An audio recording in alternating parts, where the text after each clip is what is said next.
கன்ஆனுக்கு இப்ராஹிம் அலைஹிஸ்ஸலாம் திரும்பி வந்தவுடன் அமைத்தார்கள் மஸ்ஜிதுல் அக்ஸா.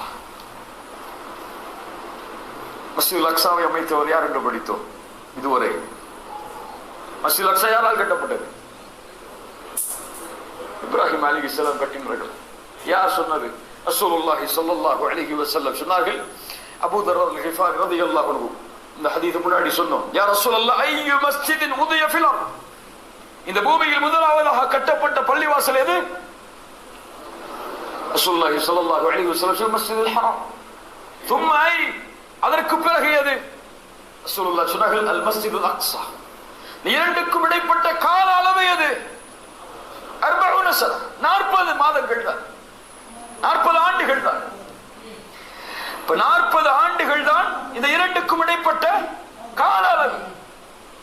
சுலைமான் அலைஹிஸ்ஸலாம் எப்போது வந்தவர்கள்?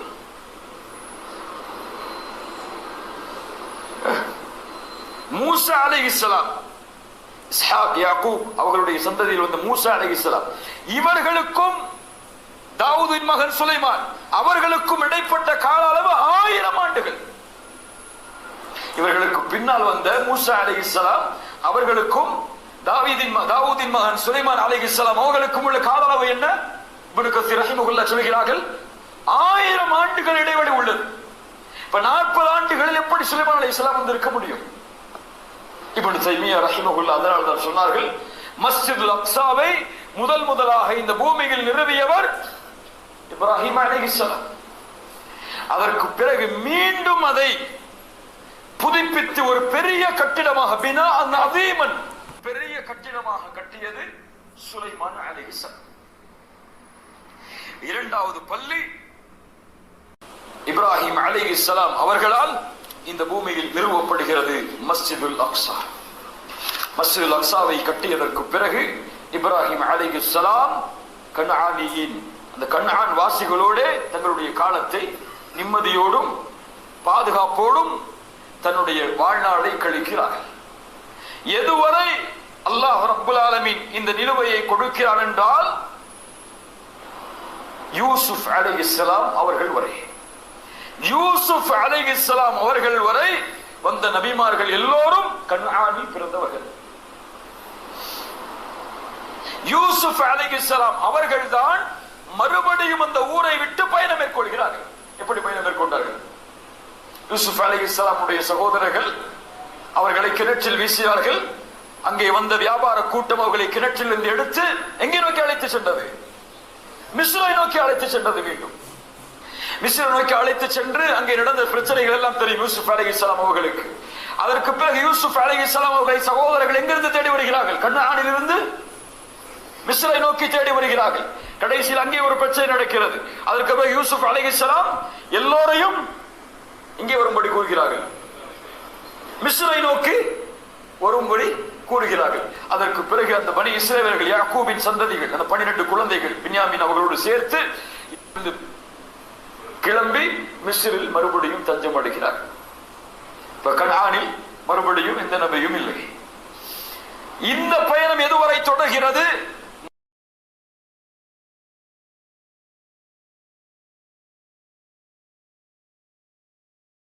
அந்த இடத்தில் மூசா அலைஹிஸ்ஸலாம் பிறக்கிறார்கள், அங்கே வளர்கிறார்கள். மூசா அலைஹிஸ்ஸலாம் ஃபிரௌனிடமிருந்து வெற்றி அடைந்து மறுபடியும் பயணம் மேற்கொள்கிறார்கள். எங்கே நோக்கி? எங்கே நோக்கி? கன்ஆனை நோக்கி, பிலஸ்தீனுடைய பகுதியை நோக்கி, பைத்துல் மக்திஸை நோக்கி. அல்லாஹ் ரப்பல் ஆலமீன் இந்த மாற்றத்தை ஏற்படுத்தி கொண்டே இருப்பான். ஏன்? அது முஸ்லிம்களுடைய பூமி, அது நபிமார்களுடைய பூமி. அங்கே அல்லாஹ் முஃமின்களுக்கு நிலையான இடத்தை தரவில்லை என்றாலும் அல்லாஹ் ரப்பல் ஆலமீன் காலத்தை மாற்றிக்கொண்டே இருப்பான். மீண்டும் மீண்டும் மீண்டும் அல்லாஹ்வுடைய உதவியோடு முஸ்லிம்கள் அங்கே குடிபெறுவார்கள். இதைத்தான் வரலாறு நமக்கு சொல்கிறது. மூசா அலைஹிஸ்ஸலாம் பனி இஸ்ரவேலர்களை அழைத்துக் கொண்டு பைத்துல் முகத்தஸ், பைத்துல் மக்திஸ் அமைந்திருக்கக்கூடிய அந்த அருளுல் முகத்தஸாவில் நுழைய போகிறார்கள். நுழையக்கூடிய நேரத்தில் சொன்னார்கள் தன்னுடைய சமூகத்தை பார்த்து, யா கௌம் உத்குலுல் அர்தல் முகத்தஸா, இந்த அர்துல் முகத்தஸாவில் நுழையுங்கள் கூட்டமே. பனி இஸ்ரவேலர்கள், பனி இஸ்ரவேலர்கள் அவர்கள், அல்லாஹ் இதைத்தான் உங்களுக்கு விதித்திருக்கிறான். ஒருபோதும் இதிலிருந்து உங்களுடைய பாதங்களை பின்னோக்கி வைத்து விடாதீர்கள், நஷ்டவாளிகளாக மாறிவிடுவீர்கள். அப்போது சொன்னார்கள் பனி இஸ்ரவேலர்கள், காலு யா மூசா இன்ன ஃபீஹா கௌமன் ஜப்பாரீன், பலமுள்ள ஒரு கூட்டம் உள்ள இருக்கிறது மூசா, அவர்களாக வெளியேறாதவரை நாங்கள் உள்ளே நுழைய மாட்டோம். அவர்களாக வெளியே வந்தாதான் நாங்கள் உள்ள போவோம். போய் எங்களால போராடலாம் முடியாது. அவர்களோடு சண்டையிட எங்களுக்கு சக்தி இல்லை. அவர்கள் வெளியே வரட்டும், நாங்கள் உள்ளே நுழைகிறோம். அவ்வளவு பெரிய யூதர்களுடைய கூட்டத்திலும் பனி இஸ்ரவேலர்களுடைய கூட்டத்திலும் 2 பேர் தான் மூசா அலைஹிஸ்ஸலாம்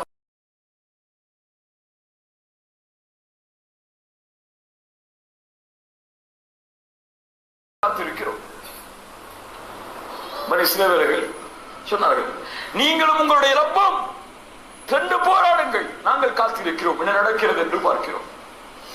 அல்லாஹ் ரப்புல் ஆலமீனிடத்திலே முறையிட்டார்கள், யா அல்லாஹ், ஞானும் ஹாரூன் அலைஹிஸ்ஸலாம் 2 பேருக்கும் நான் பொறுப்பு, இவர்களுக்கு நான் பொறுப்பு இல்லை. அல்லாஹ் ரப்புல் ஆலமீன் தண்டனையை பொதுவாக்கினான். மூசா அலைஹிஸ்ஸலாம் அவர்களும் அந்த பனி இஸ்ரவேலர்களும் பைத்துல் மக்திஸ் அமைந்திருக்கக்கூடிய நர்லுல் முகத்தஸாவில் நுழைய முடியாமல் 40 ஆண்டுகளுக்கு பிறகு யூஷா இப்னு நூன் என்ற ஒரு வாலிபர் மூசா அலைஹிஸ்ஸலாமோடு வாழ்ந்தவர், அவருக்கு அல்லாஹ் ரப்புல் ஆலமீன் வாய்ப்பளித்தான் உள்ளே நுழைவதற்கு. அவர்களுடைய கரத்தில் அந்த ஆட்சி கொடுக்கப்பட்டது. அதற்கு பிறகு ஜாலூத் மிகப்பெரிய நேர்மையான ஆட்சியாளர், தாலூத்தை எதிர்த்தவர். தாலூத் நேர்மையான ஆட்சியாளர், ஜாலூத்தை எதிர்த்தவர். தாலூத் அவர்கள் யாருடைய உதவியை நாடினார்கள் ஜாலூத்தை அழிப்பதற்கு? தாவூத் அலைஹிஸ்ஸலாம். தாவூத் அலைஹிஸ்ஸலாம் நுழைகிறார்கள். நுழைந்து ஜாலூத்துடைய படையில் தாலூத்துடைய படையில் இருந்து ஜாலூத்தை தோற்கடித்து பைத்துல் மக்தஸில் மறுபடியும் ஒரு நபியாக ஆட்சிக்கு பொறுப்பேற்கிறார்கள். தாவூத் அலைஹிஸ்ஸலாம் அதற்கு பிறகு தாவூத் அலைஹிஸ்ஸலாம் அவருக்கு யார் பிறக்கிறார்கள் குழந்தையாக? யார்? சுலைமான் அலைஹிஸ்ஸலாம்.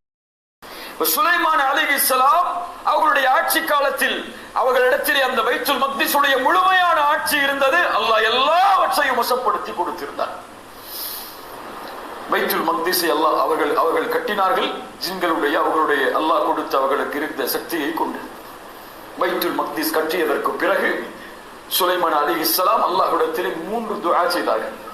நஸாயி என்ற கிரந்தத்திலே பதிவு செய்யப்படுகிறது. ஷேக் அல்பானி ரஹிமஹுல்லாஹ் இந்த ஹதீஸுக்கு ஸஹீஹுடைய தரம் கொடுக்கிறார்கள். சுலைமான் அலைஹிஸ்ஸலாம் பைத்துல் மக்திஸை கட்டியதற்கு பிறகு 3 பிரார்த்தனையை முன்வைத்தார்கள். முதல் பிரார்த்தனை, யா அல்லாஹ், என் ஆட்சி என் சட்டம் உன்னுடைய சட்டத்தில் ஒப்பாக இருக்க வேண்டும். என்னுடைய தீர்ப்பு உன்னுடைய தீர்ப்புக்கு ஒப்பான தீர்ப்பாக அமைய வேண்டும். இரண்டாவது, யா அல்லாஹ், எனக்கு கொடுத்த ஆட்சியை போன்று இந்த பூமியில் எவருக்கும் நீ ஆட்சியை கொடுக்க கூடாது.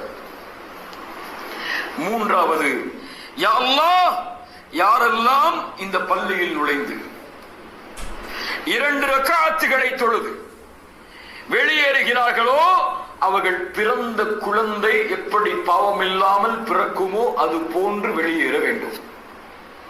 அல்லாஹ் அந்த துஆவை அங்கீகரித்தார். பைத்துல் மக்திஸில் தக்பீர் கட்டி 2 ரக்அத் தொழுதால் அவர் வெளியேறுவார், பிறந்த குழந்தை எப்படி பாவம் இல்லாமல் இருக்குமோ அது போன்று. இப்னு உமர் ரலியல்லாஹு அன்ஹுமா, உமர் அவர்களுடைய மகன், மதீனாவிலிருந்து இந்த ஒரு ஹதீஸை நிறைவேற்றுவதற்காக பைத்துல் மக்திஸில் சென்று 2 ரக்அத் தொழுவார்கள். அங்கே சென்று தண்ணீர் கூட அருந்த மாட்டார்கள். ஏன்? இந்த நோக்கத்துக்காக தவிர, இந்த 2 ரக்அத்துடைய நோக்கத்துக்காக தவிர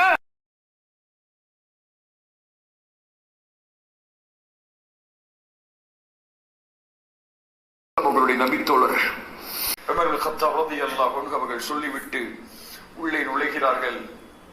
பைத்துல் மக்திஸுடைய சாவி அவர்களுடைய கரத்தில் ஒப்படைக்கப்படுகிறது. இல்லத்தில் சென்று எல்லாவற்றையும் சுத்தப்படுத்துகிறார்கள். சில நிகழ்வுகள் நடக்கிறது அங்கே. அதற்கு பிறகு அதான் சொல்லுமாறு பணிக்கப்படுகிறது. அதான் யார் சொல்வது? யார் சொல்வது? அதானே. எங்கே பிலால்? அழைத்து வாருங்கள் பிலாலை. பிலால் வருகிறார். ரசூலுல்லாஹ்வுடைய மரணத்திற்கு பிறகு பிலால் தான் சொல்லவில்லை, சொல்ல முடியாது பிலால் ரலியல்லாஹு அன்ஹு.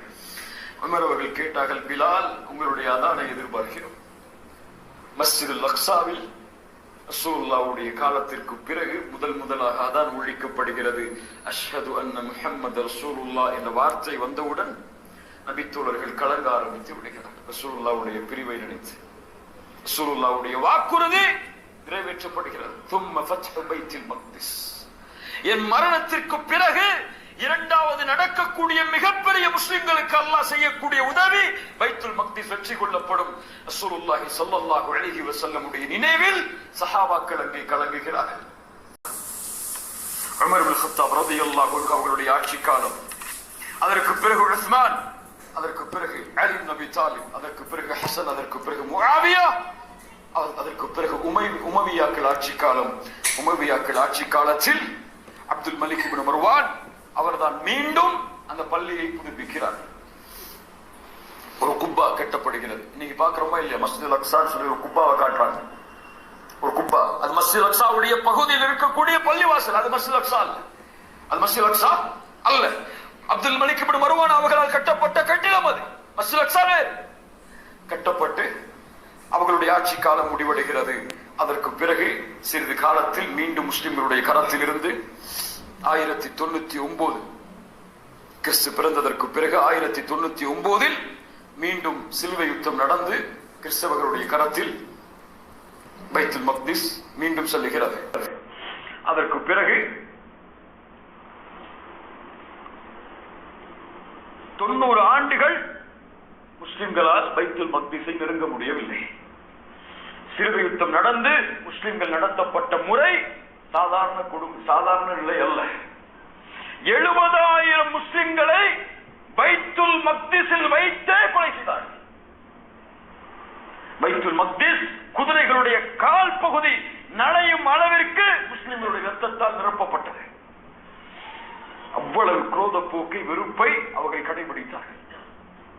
அதற்கு பிறகு மீண்டும் 1187 சலாஹுத்தீன் அய்யூபி, அல்லாஹ் அவர்களுக்கு ரஹ்மத் செய்யட்டும், அவர்கள் மூலமாக ஷத்தீனுடைய யுத்தத்திற்கு பிறகு பைத்துல் மக்திஸ் மீண்டும் வெற்றி கொள்ளப்படுகிறது. பைத்துல் மக்திஸில் சலாஹுத்தீன் அய்யூபி நுழைகிறார்கள். அந்த இடம் குப்பை கூலமாக மாற்றப்பட்டிருந்தது. சாக்கடைகள் திருப்பிவிடப்பட்டு கழிவுகள் சேரக்கூடிய இடமாக பைத்துல் மக்திஸை மாற்றியிருந்தார்கள். சலாஹுத்தீன் அய்யூபி கவலையோடு கண்ணில் நீரோடு அந்த இடத்தை முழுவதும் சுத்தப்படுத்தி ரோஜா தண்ணீரை கொண்டு பைத்துல் மக்திஸை சுத்தப்படுத்தினார்கள். அங்கே இருந்த அந்த கிறிஸ்தவர்களுடைய அந்த சிலுவை அதை அப்படியே கையில் எடுத்து பத்திரப்படுத்தி கிறிஸ்தவர்களுடைய கரத்தில் ஒப்படைத்தார்கள். முஸ்லிம்களுடைய நீதி அது. இஸ்லாமிய ஆட்சி நடந்தால் அதுதான் நடக்கும். இஸ்லாமிய ஆட்சி ஒரு நாட்டில் நுழைந்தால் உமர் இப்னு கத்தாப் எதை செய்தார்களோ, சலாஹுத்தீன் அய்யூபி எதை செய்தாரோ அதைத்தான் நாம் செய்வோம். பலஸ்தீன் மீண்டும் வெற்றி கொள்ளப்பட்டாலும் எங்களுக்கு அதான் நடக்கும். யாரையும்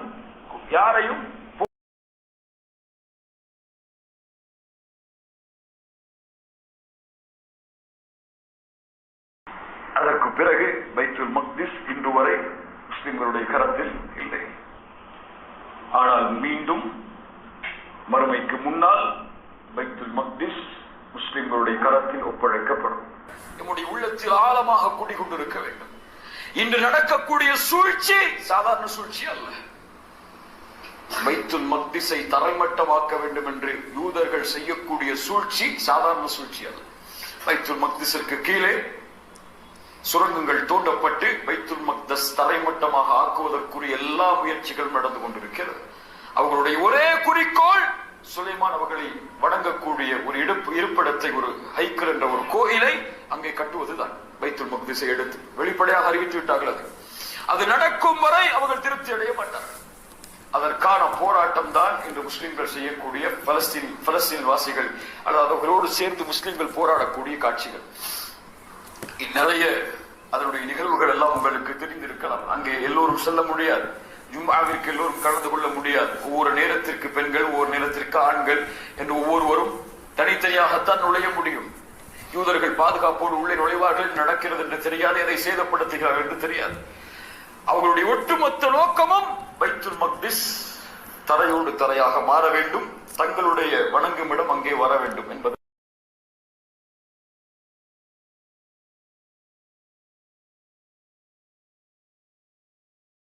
அந்த வாசிகளுக்கும் அங்கே வாழக்கூடிய மக்களுக்கும் கொண்டு வர வேண்டும் என்றால் தன்னை அந்த சமூகம் மாற்றிக் கொண்டிருக்க வேண்டும்.